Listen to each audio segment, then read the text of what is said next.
ভেনেজুয়েলায় গত সপ্তাহের জোড়া ভূমিকম্পে মৃতের সংখ্যা বেড়ে 1943 জনে দাঁড়িয়েছে। আহত হয়েছেন 10,571 জন। হাজার হাজার মানুষ এখনও নিখোঁজ। উদ্ধার অভিযান অব্যাহত থাকলেও জীবিত মানুষ খুঁজে পাওয়ার আশা ক্রমেই ক্ষীণ হচ্ছে। এদিকে নাসার স্যাটেলাইট বিশ্লেষণ বলছে প্রায় 58,870টি ভবন পুরোপুরি ধ্বংস হয়েছে। আরও জানাচ্ছেন চৈতি সরওয়ার। গত সপ্তাহের জোড়া ভূমিকম্পের ক্ষত এখনো বয়ে বেড়াচ্ছে এই শহর। সময়ের সাথে পাল্লা দিয়ে বেড়েই চলেছে মৃতের সংখ্যা। এখনো নিখোঁজ হাজার হাজার মানুষ। যুক্তরাষ্ট্রের মহাকাশ গবেষণা সংস্থা নাসার স্যাটেলাইটের প্রাথমিক বিশ্লেষণে দেখা গেছে 58,870টি ভবন ধ্বংস হয়ে গেছে। খোলা আকাশের নিচে তাঁবুতে ঠাঁই হয়েছে ভেনেজুয়েলার বহু পরিবারের। রাজধানী কারাকাসের ফ্রান্সিসকো মিরান্ডা পার্কে গড়ে তোলা হয়েছে অস্থায়ী আশ্রয় শিবির। সেখানে স্বেচ্ছাসেবী ও সরকারি সংস্থাগুলো দুর্গত মানুষের মাঝে খাবার, বিশুদ্ধ পানি, কাপড়, চিকিৎসা সেবা ও স্বাস্থ্য সামগ্রী বিতরণ করছে। প্রতিদিনই নতুন নতুন পরিবার আশ্রয় কেন্দ্রে আসছে। আমি এখানে আশ্রয় নিতে এসেছি। এখন সবচেয়ে গুরুত্বপূর্ণ হলো বেঁচে থাকা এবং আবার নতুন করে শুরু করা। খাবার, কাপড়, চিকিৎসা সেবা সবই পাচ্ছি, কিন্তু এভাবে কতদিন? জানি না কবে আবার স্বাভাবিক জীবনে ফিরতে পারবো। আমাদের ভবনটি এখনো বসবাসের উপযোগী কিনা তা কেউ জানায়নি। ভবনটি যেভাবে ক্ষতিগ্রস্ত হয়েছে তাতে হয়তো সময় লাগবে অনেক, তাই আপাতত আশ্রয় কেন্দ্রেই অপেক্ষা করছি। আশ্রয় শিবিরে আসা প্রতিটি পরিবারের তথ্য নিবন্ধন করে তাদের প্রয়োজন অনুযায়ী তাঁবু বরাদ্দ দেওয়া হচ্ছে। তবে সীমিত সম্পদ নিয়ে বাড়তে থাকা চাহিদা সামাল দিতে হিমশিম খেতে হচ্ছে স্বেচ্ছাসেবীদের। প্রতিটি পরিবারের প্রয়োজন অনুযায়ী তাঁবু ও সহায়তা দেওয়ার চেষ্টা করছি, কিন্তু প্রতিদিনই নতুন মানুষ আসছেন, তাই কাজটা খুবই চ্যালেঞ্জিং। এদিকে সবচেয়ে ক্ষতিগ্রস্ত লা গুইরা সহ বিভিন্ন এলাকায় এখনো চলছে উদ্ধার অভিযান। ধ্বংসস্তূপ সরিয়ে আটকে পড়াদের খুঁজছে দেশি বিদেশি উদ্ধারকারী দল। তবে উদ্ধার অভিযানের সবচেয়ে গুরুত্বপূর্ণ প্রথম 72 ঘন্টা পেরিয়ে যাওয়ায় জীবিত কাউকে খুঁজে পাওয়ার সম্ভাবনা দিন দিন কমে আসছে। জাতিসংঘ বলছে ক্ষতিগ্রস্ত এলাকাগুলোতে খাবার, বিশুদ্ধ পানি ও আশ্রয়ের সংকট আরও তীব্র হচ্ছে। আর বিশ্ব স্বাস্থ্য সংস্থা সতর্ক করেছে ভেঙে পড়া স্বাস্থ্য ব্যবস্থার কারণে সংক্রামক রোগ ছড়িয়ে পড়ার ঝুঁকিও বাড়ছে। চৈতি সরোয়ার, ৭১। মেক্সিকোর পশ্চিমাঞ্চলে ক্যালিফোর্নিয়া উপসাগরে 6 মাত্রার একটি শক্তিশালী ভূমিকম্প আঘাত এনেছে। মার্কিন ভূতাত্ত্বিক জরিপ সংস্থা ইউএসজিএস জানিয়েছে এই ভূমিকম্পের ফলে উপকূলীয় অঞ্চলে হালকা কম্পন অনুভূত হলেও তাৎক্ষণিকভাবে কোনো হতাহত বা বড় ধরনের ক্ষয়ক্ষতির খবর পাওয়া যায়নি।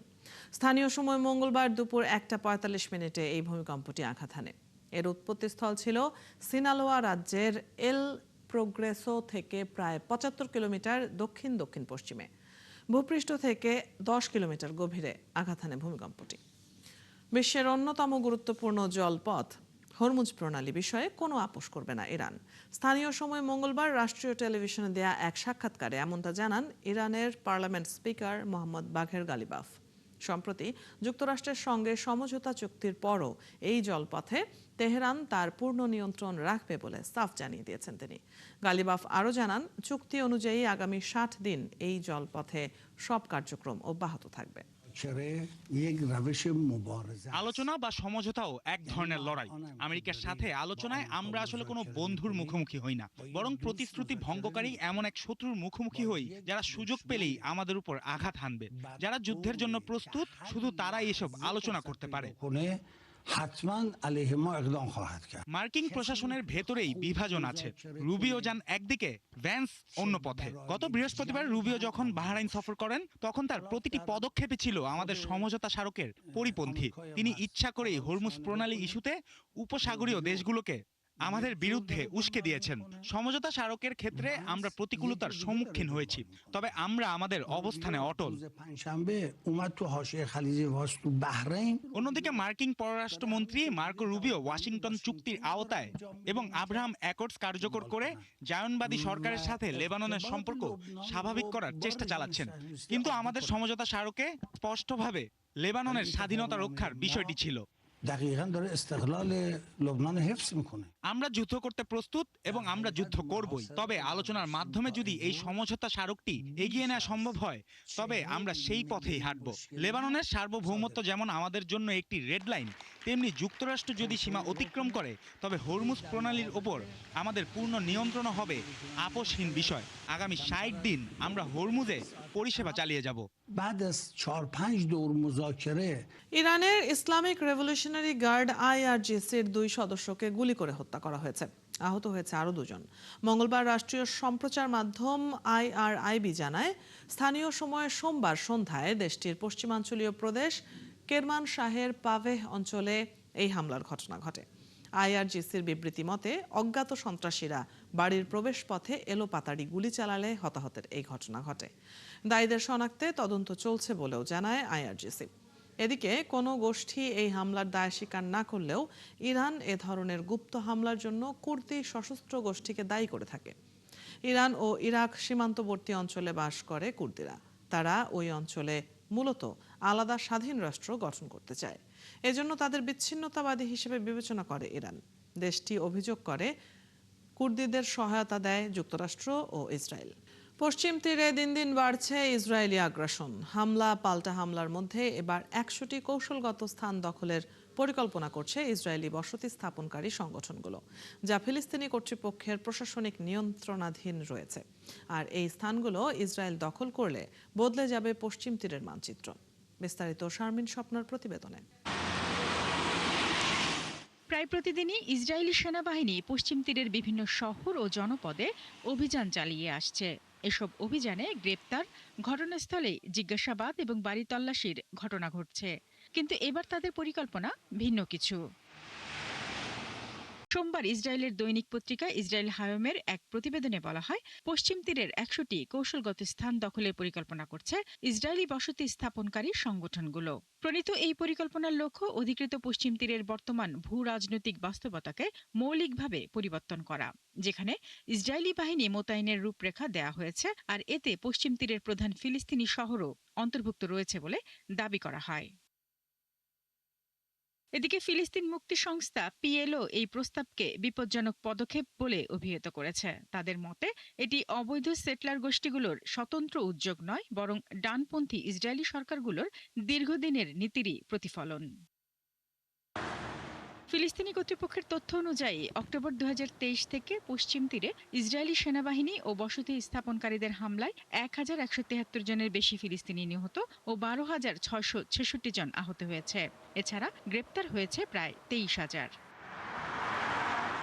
শারমিন স্বপ্না, একাত্তর। ইরানের হয়ে গুপ্তচর বৃত্তির অভিযোগে 20 বছর বয়সী এক মার্কিন নাগরিককে গ্রেপ্তার করেছে ইসরায়েল। তার বিরুদ্ধে ইসরায়েলের বিভিন্ন সংবেদনশীল স্থাপনার ছবি ও ভিডিও ধারণ করে তেহরান সংশ্লিষ্ট এক এজেন্টের কাছে পাঠানোর সুনির্দিষ্ট অভিযোগ রয়েছে। গ্রেপ্তারকৃত মার্কিন নাগরিক তেহরান সংশ্লিষ্ট ওই এজেন্টের সঙ্গে নিয়মিত যোগাযোগ রাখতেন, এমনকি প্রতিটি কাজের বিনিময়ে শত শত ডলার পারিশ্রমিক গ্রহণ করতেন বলেও দাবি করেছে ইসরায়েলি পুলিশ। জেরুজালেম জেলা পুলিশ গত 9 জুন গোপন অভিযান চালিয়ে তাকে আটক করে।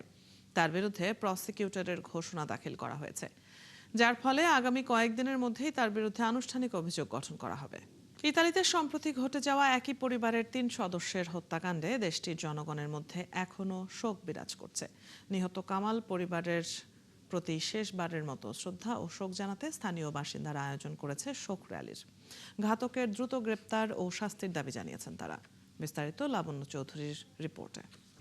ইতালির রোমের কাসালোত্তি এলাকায় নৃশংস হত্যাকাণ্ডে নিহত বাংলাদেশি কামাল পরিবারের প্রতি শেষ শ্রদ্ধা জানাতে আয়োজিত হয় শোক র্যালি ও মোমবাতি প্রজ্বলন কর্মসূচি। আয়োজনে অংশ নেন শত শত ইতালিয়ান নাগরিক, বিভিন্ন স্বেচ্ছাসেবী সংগঠনের সদস্য, ধর্মীয় নেতৃবৃন্দ এবং প্রবাসী বাংলাদেশিরা। নীরবতা আর শোকের মধ্যে দিয়ে তারা নিহত পরিবারের প্রতি সম্মান জানান। শোকসভা থেকে ইতালিয়ান নাগরিক ও প্রবাসী বাংলাদেশিরা একযোগে হত্যাকাণ্ডের অভিযুক্ত শাহাদতকে দ্রুত গ্রেপ্তার করে বিচারের মুখোমুখি করার দাবি জানান। তারা বলছেন, এমন নৃশংস অপরাধের দ্রুত বিচার নিশ্চিত হলে সমাজে শক্ত বার্তা পৌঁছাবে। আমরা এই ঘটনার কমিউনিটির পক্ষ থেকে এই ঘটনার তীব্র নিন্দা জানাই এবং দোষী শাহাদাত হোসেন যাতে খুব শীঘ্রই ধরা পড়ে, আমরা এই ঘটনার সুষ্ঠু বিচার দাবি করি ইতালিয়ান প্রশাসনের কাছে। এখন আমরা চাই না দুই একজনের এই কুখ্যাত এই কর্মকাণ্ডের জন্য আমরা আমাদের প্রবাসে আমাদের বাংলাদেশের ইজ্জত ক্ষুণ্ণ হোক। আমরা চাই এইটার ইতালি প্রশাসন তদন্ত করে সুষ্ঠু বিচার। এর আগে গত শুক্রবার রোমে নিজ বাসায় কামাল পরিবারের 3 সদস্যকে নির্মমভাবে হত্যা করা হয়। ঘটনার পর সন্দেহভাজন ঘাতক শাহাদতের ছবি প্রকাশ করেছে ইতালির আইনশৃঙ্খলা রক্ষাকারী বাহিনী। তবে কয়েকদিন পেরিয়ে গেলেও তিনি এখনো পলাতক। তাকে গ্রেফতার অভিযান অব্যাহত রয়েছে দেশটির প্রশাসনের। লাবণ্য চৌধুরী, ৭১, ইতালি। যুক্তরাষ্ট্রে জন্মসূত্রে নাগরিকত্ব বাতিলে প্রেসিডেন্ট ডোনাল্ড ট্রাম্পের নির্বাহী আদেশ খারিজ করে দিয়েছে দেশটির সুপ্রিম কোর্ট।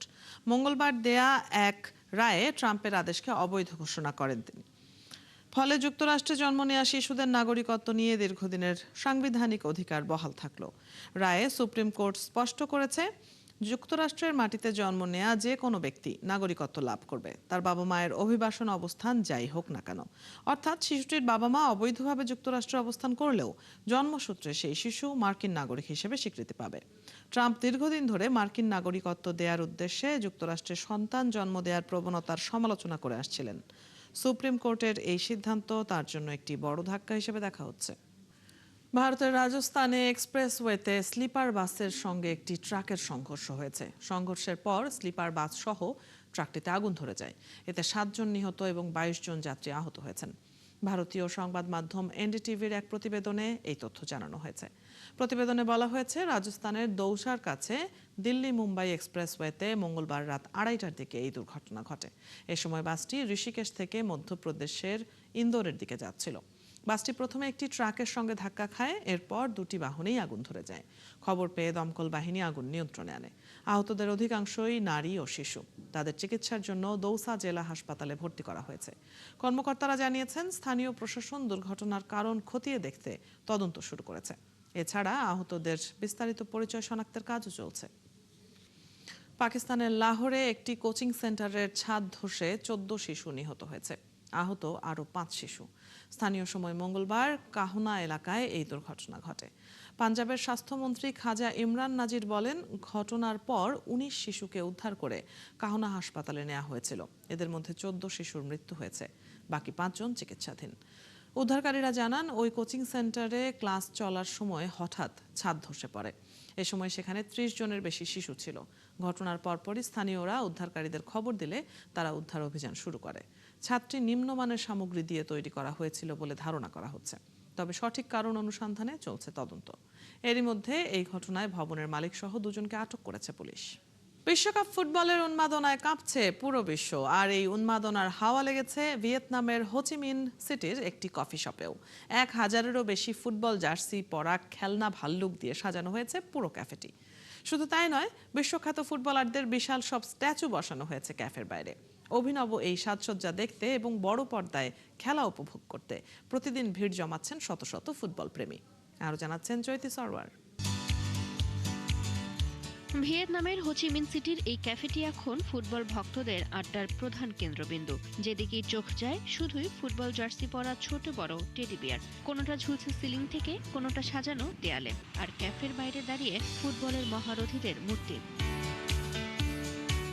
এবারের 2026 বিশ্বকাপ যৌথভাবে আয়োজন করছে যুক্তরাষ্ট্র, কানাডা ও মেক্সিকো। 48 দলের এই টুর্নামেন্টে মোট ম্যাচ 104টি। সময় ব্যবধানের কারণে এশিয়ার দর্শকদের রাত জেগে খেলা দেখতে হচ্ছে, তাই ভক্তদের জন্য রয়েছে বিশেষ আয়োজনও। ভেতরে ঢুকতেই চোখে পড়ে বিশাল সব স্ক্রিন, যেখানে চলছে বিশ্বকাপের সরাসরি সম্প্রচার। আমার কাছে ক্যাফের সাজসজ্জা ভীষণ সুন্দর লেগেছে। এটা প্রচুর তরুণদের আকর্ষণ করছে। আর এখানে খেলাগুলো সরাসরি সম্প্রচার করা হচ্ছে, তাই আমি এখানে ম্যাচ দেখতে এসেছি। এই আয়োজন আর 1000-এরও বেশি ভাল্লুকের পোশাক তৈরি করতে মালিকের সময় লেগেছে 1 মাসেরও বেশি। তবে এই খাটাখাটনির ফলও মিলেছে হাতে নাতেই। বর্তমানে দোকানে খেলনা ভাল্লুকের মোট সংখ্যা 1000-এরও বেশি। এগুলোর জামা কাপড় তৈরি করতে আমার 1 মাসেরও বেশি সময় লেগেছে এবং ডেকোরেশন করতে লেগেছে প্রায় 1 সপ্তাহ। যখন আমি এই বিশ্বকাপ থিমে সাজানোর আইডিয়াটা মাথায় আনি, এরপর থেকে দোকানের গ্রাহক প্রায় 50 থেকে 70% বৃদ্ধি পেয়েছে। বিশ্বকাপ উপলক্ষে এই ক্যাফেটি এখন খোলা থাকছে 24 ঘন্টায়। খেলা দেখার পাশাপাশি মধ্যরাতের দর্শকদের জন্য নুডলস, ফ্রাইড ফিশ বল এবং পপকর্নের মতো নানা রকম খাবারের ব্যবস্থাও রাখা হয়েছে। যান্ত্রিক শহরের একঘেয়েমি ভুলে অভিনব এই আয়োজন ফুটবল প্রেমীদের এনে দিয়েছে ভিন্ন স্বাদের এক আড্ডার ঠিকানা। চৈতি সরওয়ার, ৭১। এই ছিল আজকের আয়োজনে। বিশ্বের আরও নতুন কিছু খবর ও বিশ্লেষণ নিয়ে আগামীকাল সকাল 9:30টায় আবারও হাজির হবে বিশ্বযোগ। সরাসরি সংবাদ ও অনুষ্ঠান দেখতে চোখ রাখুন ৭১-এর ফেসবুক পেজে এবং সাবস্ক্রাইব করুন ৭১-এর ইউটিউব চ্যানেল। থাকুন ৭১-এর সাথেই।